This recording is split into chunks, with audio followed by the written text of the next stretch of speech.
Now at 11, Oregon policymakers backing down on proposed rule changes for farmers. We were feeling really thankful that the governor stepped in and stopped the committee. Plus, an investigation into multiple sexual assaults, but police believe there could be more victims. This wasn't an easy call for them to take. The charges are pretty egregious. And later, it's part protest, part celebration. Thousands of cyclists expected to show up with a little more than their bike and helmet as the World Naked Bike Ride returns to Portland.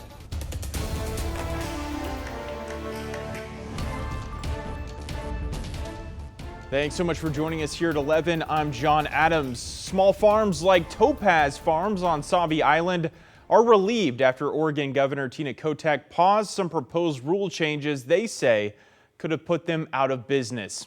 Celine Stevens spoke with a few farmers today who credit the significant blowback from the community.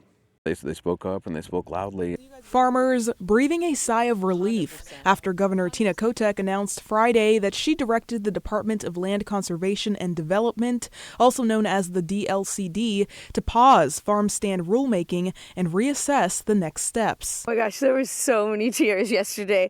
The very first thing we did when we heard is we got all the staff together, and I don't know who cried more. There were a lot of tears. There were a lot of tears. A lot of tears, a lot of hugs. It's wonderful. Actually, it's politics at its finest, truthfully. The governor heard people, farmers and consumers, and acted upon that. You can see we have raspberries, marionberries, chesters. Kat Topaz and Jim Abels with Topaz Farm says those rules would have made keeping their doors open a lot harder. It would have put us out of business 100%. Our farm is too small to survive and compete against the big guys. The only way we can survive is as a small farm and to be able to sell our products directly to the public. Some of those changes under the proposal included things like any non-farm products sold at permitted farm stands would have to relate to the products grown on the farm, and events like weddings or concerts would need to be permitted and complete a thorough review of the impact on neighbors. So DLCD created these rules that they said were clarifications, but they added complexity, and there were going to be new permits and 7-year reviews. Right. While 7-year reviews were a consideration, the state did acknowledge they did not plan to move forward with that idea. For bigger farms like the original pumpkin patch, it still would have been a hindrance. It sure can be. We need to be able to plan for the future. Farmers from all over took to social media against the proposed draft rules, and they say the community's support is what helped make this pause happen. I think moving forward, anything that needs to be done, there should be farmers at the table. I think farmers should be included. Celine Stevens, KGW News. Well, in a statement, Governor Kotek discussed supporting local farm businesses and preserving Oregon's historic land use system. She said in parts, we need to acknowledge that some of our small and mid-sized farms need to maintain or consider different business models to continue to deliver the agricultural products and working farms we all value here in Oregon. Well, turning now to weather and taking a live look outside right now, a much cooler day in the Rose City than we saw earlier this week. Meteorologist Joe Ranieri is alongside us tonight. Joe, how are we going to be wrapping up our weekend tomorrow? We're going to wrap the weekend up with a lot of sunshine and warmer temperatures. It's not going to be too hot, though. Don't expect to see record-breaking temperatures, but much warmer from what we saw earlier this afternoon with daytime highs only in the low 70s. So here's a peek at what you can expect to see for tomorrow. I'm forecasting highs right around 80 degrees, so just a few degrees below where we should be, but places like Corvallis and Newburgh in that area of the valley will be seeing temperatures right around the average. Once those morning clouds melt away, we'll be seeing very pleasant conditions and a lot more sunshine. So a cloudy start to your Sunday morning, but a sunny and nice end in the afternoon. And throughout Monday, we'll be seeing nothing but sunny skies, and temperatures will gradually warm up. I'm forecasting daytime highs heading into the middle part of next week, right around the low 90s. Temperatures right now are in the upper 50s to low 60s.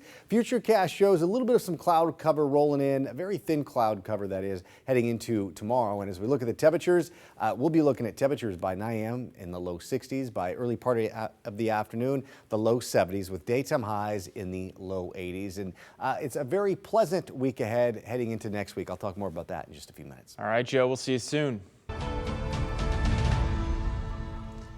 Well, crews along the gorge in Washington continue to make good progress on a large wildfire. The Burgoyne fire, now 20% contained, with no reportable growth since Friday after having burned more than 12,000 acres. Evacuation levels there have dropped one level across the board. All roads are being open to local traffic, but a section of Highway 14 and the area of mile marker 69 will remain closed due to rockfall. A stretch of road in Salem is back open after a deadly train collision today. It happened around 11 this morning near McGilchrist Street and Pringle Road southeast. A rail crew told police they saw a man walking on the tracks ahead of the train. Despite every effort to get his attention and stop the train, the man was hit. Police are withholding his name until they notify family. Washington County investigators are looking for more possible victims after they arrested a man in Aloha accused of kidnapping and committing several sex crimes. A warning, some of these details may be difficult to hear. On July 21st, court documents state 58-year-old Drew Hendricks allegedly sexually assaulted two people in the same night. It details a 20-year-old woman he did not know who had been drinking and got lost when Hendricks saw her. He allegedly invited her inside and refused to let her out.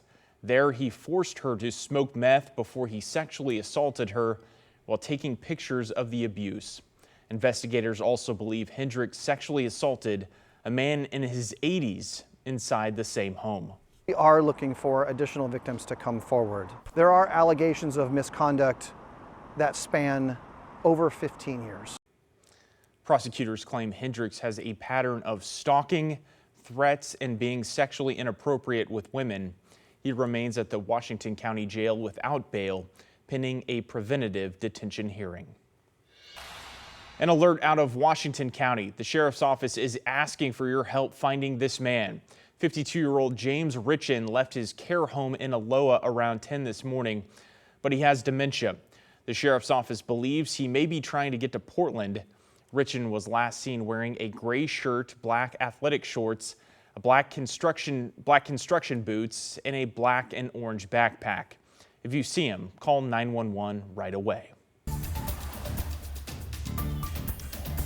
Let's take a live look outside at Highway 217 tonight at around midnight. It's going to shut down between Southwest Greenberg Road and 99 West. Workers are removing a temporary pedestrian bridge that crosses the highway. You can also expect some noise overnight if you're in the area. The road is set to reopen by 8 o'clock tomorrow morning. And a traffic alert in Northeast Portland. The Broadway Bridge is back open tonight, but it's going to close again tomorrow morning. It'll stay closed between 6 in the morning and 8 at night. It's for a biannual inspection conducted by the National Bridge Inventory. The Portland streetcar is not in operation during the closure, but pedestrians and cyclists can continue to use the bridge. Well, people in East Portland will need to find another place to cool off during the hot summer days. The pool at the East Portland Community Center is temporarily closed. Portland Parks and Recreation is waiting on a critical part to fix a boiler failure, one that's not stocked here locally. Now, this affects the lap pool, the leisure pool, and the spa areas. They're hoping to reopen the facility this upcoming Tuesday.